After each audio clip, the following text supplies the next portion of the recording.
Is the Syrian people.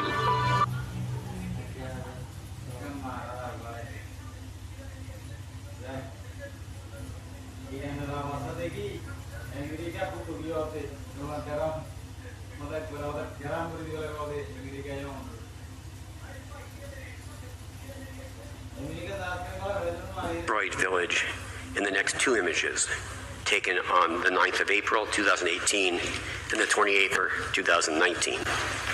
Here is the II. Cumulatively, this evidence shows the deliberate destruction, razing, and reappropriation of Rohingya land in Myo Thu Gi, leaving its former inhabitants permanently dispossessed and unable to return. To get a sense of the scale on which the destruction occurred, consider the following. Geospatial analysis conducted by UNISAD documented what the IIMM characterized as the extensive and sustained destruction of Rohingya villages in northern Rakhine State. Specifically, between the 25th of August 2017 and November 2018, 411 settlements across Mongdao, Buthidong, and Ruthidong townships were damaged or destroyed. Further analysis from February to April 2019 revealed continued demolition beyond November 2018 until April 2019, with UNISAD estimating approximately 40,600 destroyed structures. Even that, UNISAD concluded, was likely an undercount by at least 10%. There can be no doubt that Myanmar's widespread destruction of Rohingya villages. The IIMM reported that photographs taken during visits organized by Myanmar authorities for journalists and diplomatic personnel between February and April 2018 further corroborates the systematic erasure of Rohingya villages. Indeed, 95 such aerial photographs show villages razed to the ground, leaving only barren terrain with consistent patterns of bulldozing, parallel tracks, and uniform land leveling. The mechanism made specific findings with respect to the planning and organization of that destruction.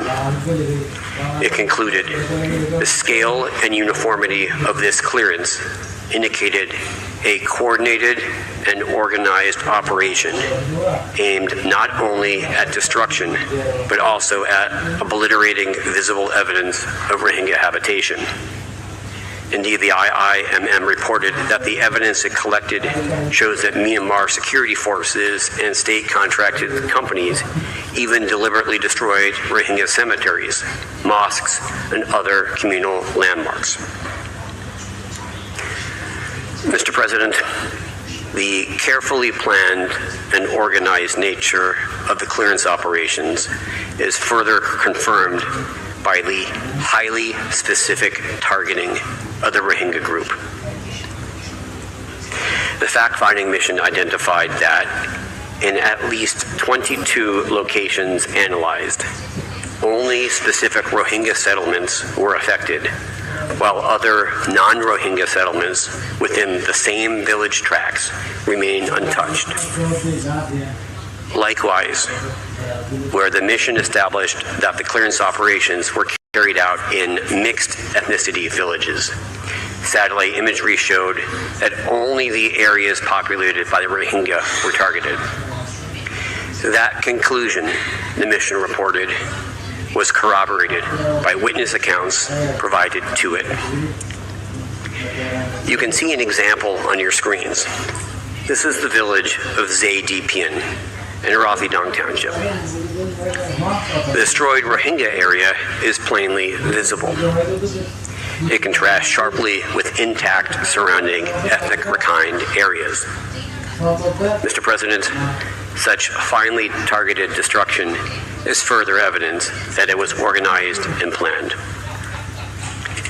The same location and planning is evident in both the widespread scope of the destruction and in the fact that it occurred in locations where Myanmar concedes it did not carry out operations against ARSA. The destruction thus cannot be attributed to damage caused by combat. In that connection, Myanmar included in the counter memorial as figure 8.1, the map you can now see on your screens. This Myanmar represented depicts with red dots the locations where ARSA is alleged to have committed attacks. Now, Myanmar did not include evidentiary support for that assertion. There's thus no basis on which it can be concluded that ARSA actually conducted operations in many of those locations.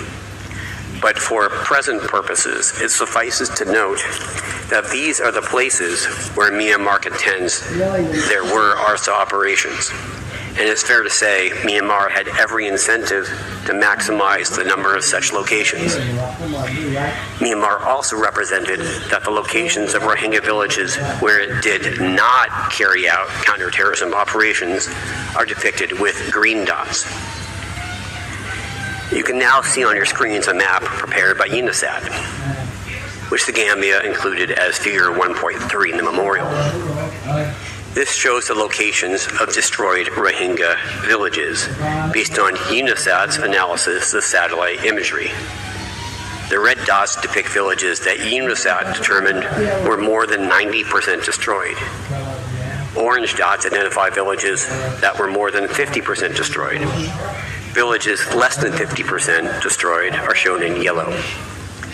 You can now see on your screens a map that overlays the dots showing where UNISAT determined Rohingya villages have been destroyed, on top of the dots showing the locations of Rohingya villages where Myanmar accepts it did not carry out anti-terrorism operations.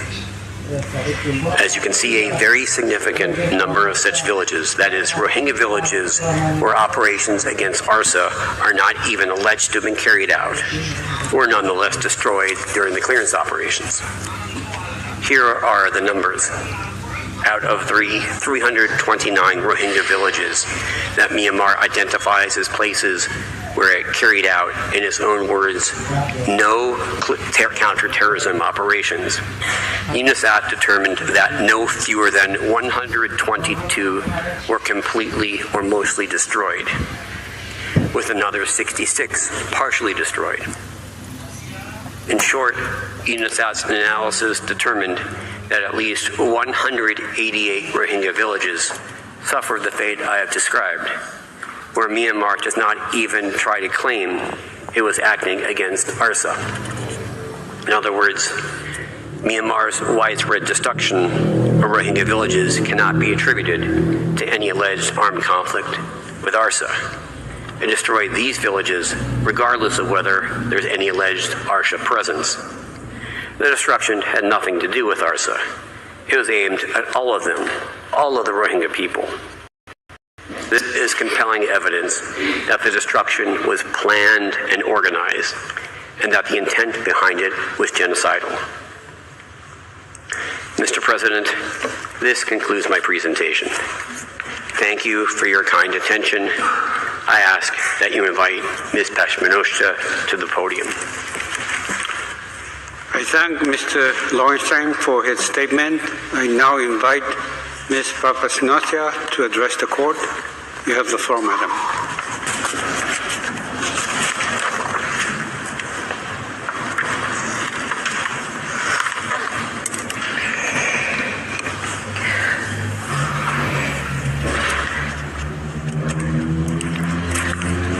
Mr. President, members of the court, my colleagues have described Myanmar's clearance operations in northern Rakhine in 2016 and 2017. I will focus on their implementation in the village of Minji. At least 3 hallmarks of the operations in Minji reveal Myanmar's genocidal intent. The first is comprehensive targeting. Unarmed civilians, men, women, children, and the elderly were targeted and destroyed as Rohingya, not as combatants. The second is the chosen methods: encirclement to prevent escape, systematic execution of adult males, organized sexual violence accompanied by mutilation, killing of infants, and the burning of bodies and homes to erase victims and foreclose return. The third is implementation by identified state units acting under a chain of command against the backdrop of leadership rhetoric calling for a, quote, final solution to the Bengali problem. This conduct admits of no reasonable explanation other than an intent to destroy the Rohingya in whole or in substantial part, in Minji as elsewhere. As Mr. Reichler indicated yesterday, Minji, also known as Tulatoli in Rohingya, is a village tract in Mangdao Township in northern Rakhine State. It is surrounded by the Purna River on the north, east, and south. It was home to roughly 4,300 Rohingya who lived in houses made of bamboo or wood in the peninsula to the east, and about 400 ethnic Rakhine who lived and still live on an elevated part of the village to the west. On 30 August 2017, between 8 and 9 a.m., approximately 70 Tatmadaw soldiers entered the village, accompanied by police, security forces, and armed members of Rakhine and other ethnic groups. What followed led the UN fact-finding mission to describe Minji as one of the largest and most egregious killings. A 25-year-old survivor told the U.S. Holocaust Memorial Museum, "They tried to kill us all." Nasmul Islam, a former Myanmar soldier who lived in Minji, heard a Tatmadaw corporal say, "We have the order to kill everyone." Independent investigations by UN institutions, NGOs, and journalists, as well as testimony offered in scores of signed witness statements, converge on the destruction that took place that day. Before I proceed, I must alert the court that some of the descriptions that follow are graphic. They're offered with restraint, not to shock, but to provide a faithful account of what happened at Minji. The operation began with indiscriminate shooting and arson. The UN fact-finding mission explains that as soon as the Tatmadaw entered the village, they, quote, opened fire and began burning houses. Many Rohingya tried to escape by fleeing to the riverbank, but the soldiers fired directly at them and moved to encircle them. MS, a survivor who will testify before the court, saw a soldier place a call and after hanging up, begin, quote, spraying bullets across the crowd along with other troops, killing old people and young people, little ones, men and women. The victims were effectively trapped on the one side by the river and on the other side by the soldiers, with drowning or gunfire for those attempting to cross the river. A mother watched soldiers shoot and kill her two sons as they tried to swim across. According to the UN fact-finding mission, several accounts described bodies of men, women, and children floating in the river. The NGO Fortify Rights obtained mobile phone video footage of Rohingya adults lifting dead infant children out of the Purna River. A 35-year-old man managed to escape by jumping into the river and narrowly escaping a bullet as he swam to the other side. He recalled seeing as many as 60 or 70 other villagers in the river when he jumped in, but they had all disappeared by the time he reached the other side.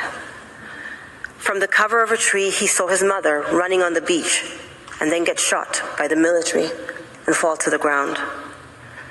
As he explains in his signed witness statement, all the other members of his household also died in the attack, along with his mother, his 22-year-old wife, his 2.5-year-old child, his 10-month-old baby, his 20-year-old sister, and his 19-year-old sister. The soldiers then separated the women and children on the shore from the men. As documented by UN fact-finding mission and in signed witness statements, NGO reports, and media accounts, women were forced to sit in the water, while the soldiers systematically killed the men. A witness described how the first round of shooting was, quote, like a rain of bullets. The second round was slow, as the soldiers killed the men individually. They aimed a gun at each man and shot. Those who survived the gunfire were killed with knives. Men captured elsewhere in the village were brought to the shore and killed as well. The methodical elimination of adult males, under control, separated, and executed in sequence, reflects a deliberate choice to extinguish the group's immediate capacity to survive, and demonstrates that the Tatmadaw acted with genocidal intent. The Tatmadaw did not spare the children. One mother saw her 5-year-old thrown into the river, her 2-year-old thrown from her arms and tossed on a fire, and her 11-month-old lying half dead with his throat cut. A teacher observed more than 20 children taken from their mothers and thrown into the fire or water. She watched those who tried to climb ashore get beaten back. In a statement taken by the UN Independent Investigative Mechanism for Myanmar, yet another witness described how he saw, quote, children who were scattered everywhere on the riverbank being killed with knives and machetes, and babies were being snatched from their mothers and thrown into the fire. This is consistent with MS's testimony that, quote, some of the small children died from the initial shooting or being attacked by knives, but most were later thrown on the fire in the graves that were dug. Some of the children were walking and crawling in the sand, and the military hit them and put them in the fire. The Tatmadaw also brutally attacked the elderly.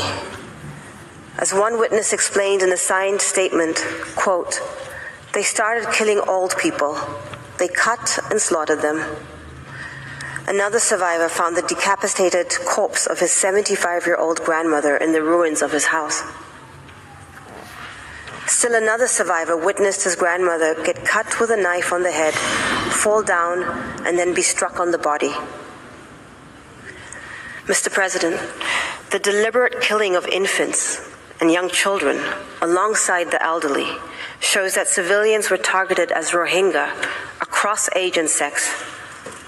This is a strong indicator of genocidal intent. Pervasive sexual violence was also integral to the operation at Minji. The UN fact-finding mission found that after systematically killing the men on the riverbanks, soldiers took women and girls to houses where they were raped and gang raped, then locked the doors and set the houses on fire. A rice miller witnessed groups of 5 to 7 women being taken into houses for 30 to 50 minutes, after which the houses were set alight. He saw women forced to enter houses in this way, but never saw any leave. Survivors who did escape described beatings, gang rapes, stabbings, cuttings with machetes, genital assaults with wooden sticks, and the killing of infants during the attacks. One described to the UN fact-finding mission how she was raped while soldiers stabbed her neck and abdomen. Her 28-day-old baby was thrown to the ground and died. Another mother informed Amnesty International that she was raped while soldiers slit her breastfeeding infant's throat and stabbed her older children as they tried to protect her. Yet another survivor testified as follows in a signed witness statement. I quote, when I arrived at the house, there were dead women on the ground. I saw the military rip off the clothing of the other women, rape them, and kill them by beating. They slashed my throat and slashed my 3-month-old girl before throwing her onto the leg of a dead body on the ground. The military beat me with a big wooden stick, and then I was raped by 5 of them. After doing this to me, they brought more women into the house. I was half dead, but still alive. All other 4 women from my group were dead. Still another survivor explained in a signed witness statement how 7 soldiers took women into houses in groups of 5. She was in the 3rd group of women taken. Her 3 children also entered the house with her. Once inside, she saw 2 soldiers beat to death 2 of the women who had entered with her and rape her sister and another woman who were also in her group, before forcefully holding her hands while 2 additional soldiers raped her. When her children started screaming, the military stabbed and killed her 4-year-old son and her 1.5-year-old son. They also shot her 9-year-old daughter, but she survived. She and her daughter pretended that they were dead and then escaped as the soldiers set the house on fire. Her interviewer took several photos of the injuries she testified were caused during the attack. A bullet graze on top of her skull, a stab wound on the right side of her head, a stab wound on the back of her head, a knife wound on her left cheek, and a cut on her left ear inflicted when a soldier cut off her earring with a knife. Medical examinations of Rohingya women from Minji documented serious burn marks, stab wounds, and lacerations consistent with the accounts of these women. Médecins Sans Frontières, for example, reported that a rape survivor who was treated at its clinic had, quote, gashes that carved her skull and her torso, was covered with bruises and cuts that had to be stitched up. Members of the court, this organized sexual violence, coupled with mutilation and the killing of infants, caused serious bodily and mental harm and targeted the community's reproductive integrity. In the context of the killings and burnings, it is powerful evidence of a destructive purpose directed at the group as such. Further evidence of Myanmar's genocidal intent at Minji is the fact that the Tatmadaw burned bodies and razed the Rohingya part of the village. Witnesses described dead bodies being thrown into pits, doused with gasoline that had been delivered by helicopters, and set ablaze. Others saw multiple piles of burned bodies. UNISAT satellite imagery confirms that by 16 September 2017, Rohingya houses and structures in Minji were completely destroyed, while the neighboring ethnic Rakhine village to the south remained intact. This very selective destruction, obliteration of Rohingya structures, and preservation of the neighboring Rakhine structures confirms discriminatory targeting and an intent to erase the Rohingya presence. The perpetrators were state organs acting under command.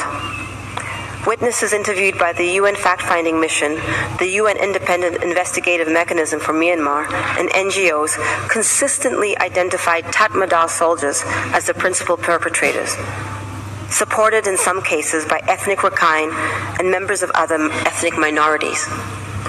Some witnesses recognized Western Command insignia on the shoulders of the soldiers and described them as wearing camouflage military and helmets, while others observed people in Lon Tien, the paramilitary riot squad uniforms, alongside military, wielding knives and machetes. The UN fact-finding mission determined that the Tatmadaw's 99th Light Infantry Division primarily carried out the operation at Minji. Nasmul Islam, a former soldier familiar with Tatmadaw units, reported that at least 80 from that division were present on the day. These units, the Western Command, the 99th Light Infantry Division, and the Lon Tien, are state organs. Under established principles of state responsibility, their conduct is attributable to Myanmar. Their coordinated participation in uniform and with logistical support confirms centralized planning and implementation. The burning of bodies and Myanmar's efforts to prevent independent investigations in Minji impede precise enumeration of deaths. Nevertheless, UN fact-finding mission determined that credible information collected by Rohingya community volunteers in the refugee camps in southern Bangladesh indicates that at least 50 people died in Minji on 30 August 2017.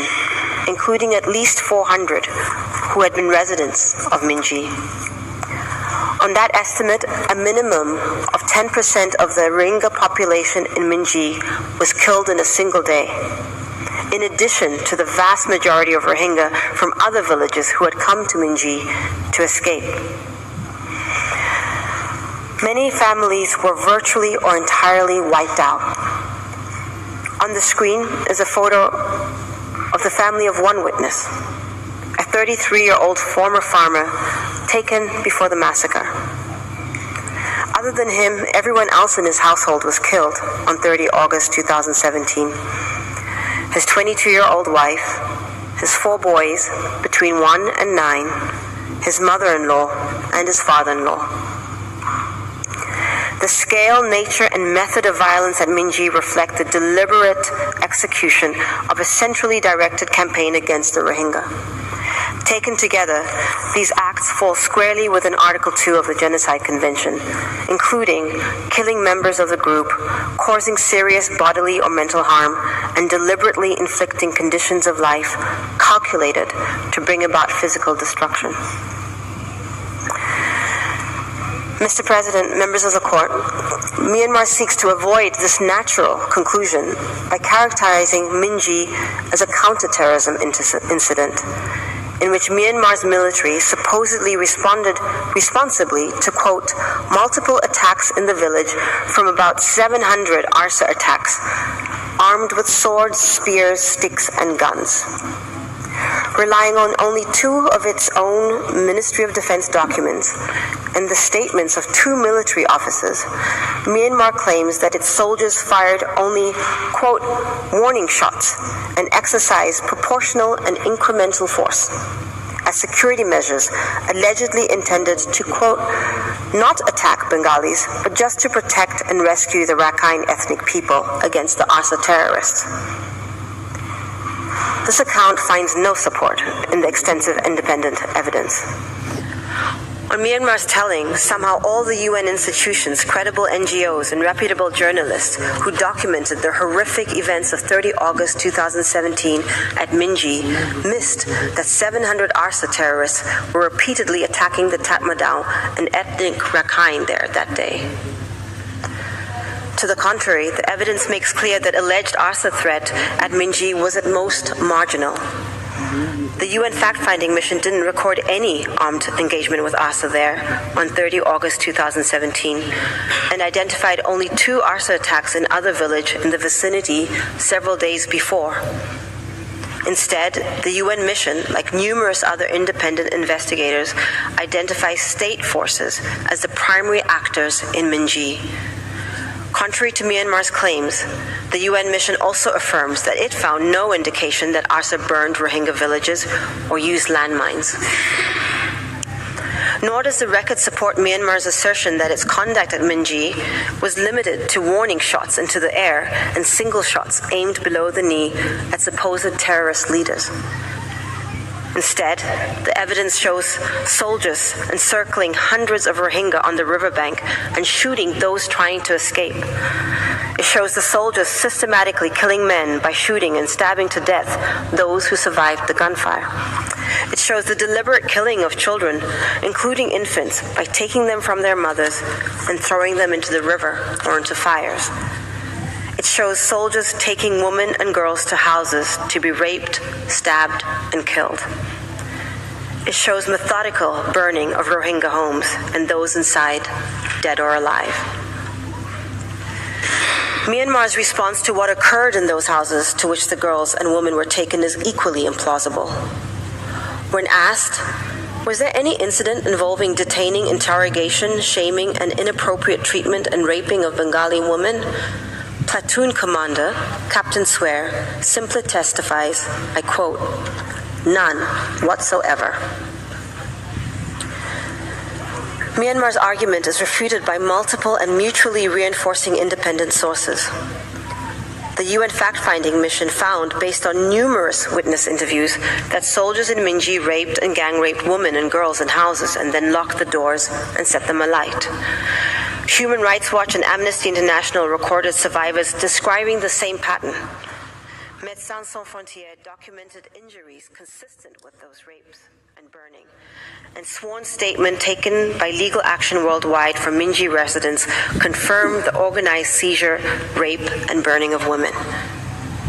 Indeed, Myanmar's account of what happened at Minji, consisting only of its own self-serving military reporting and officer testimony, and lacking any independent or unbiased account, is squarely contradicted by the Gambia's evidence, which rests primarily on objective and reliable UN sources, reputable NGOs, and signed witness statements. As Mr. Reichler explained yesterday, the convergence of these independent sources on the same narrative and the physical corroboration in medical and satellite evidence meet the standard of proof this court applies in cases of exceptional gravity. Mr. President, from the totality of this evidence, the particular circumstances convincingly show that Myanmar, through its state organs, acted with the intent to destroy the Rohingya, in whole or in substantial part, in Minji, as in other locations across Rakhine State. I thank the court for its attention. With your permission, Ms. Diem Ho will continue the Gambia's presentation, perhaps after a brief break.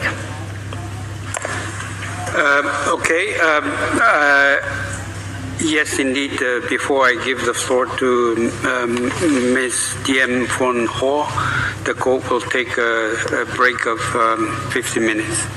Okay.